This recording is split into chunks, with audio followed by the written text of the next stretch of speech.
To get started, I just opened up a picture in Photoshop, and I'd like to decrease the brightness of just this piece of pizza. Let's begin by making sure the layer you'd like to change the brightness of is selected, then go up to Filter and select Camera Raw Filter. All right, now on here, select the Adjustment Brush tool, which will allow you to select the part of the image you'd like to change. If you hover over your image, you can see how big your brush's size is, which is represented by the inner circle. So over here, you can adjust the size of the brush based on what you'll be selecting.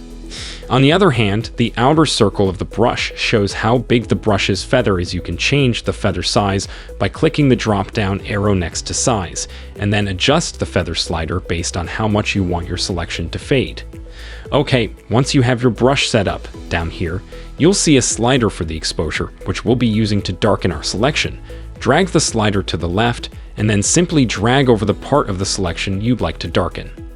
To change how dark your selection is, just adjust the exposure, and it'll update it in real time for you. Alright, I'm good with my selection. So next, you might want to see how accurate the selection is by turning on the mask options. As you can see, I have a lot of areas selected that isn't the pizza. So to remove some of it, select the Erase tool. Now just drag over the part of the selection you'd like to remove. I'm not going to worry about making mine perfect, since I'm just trying to get across the idea for the tutorial.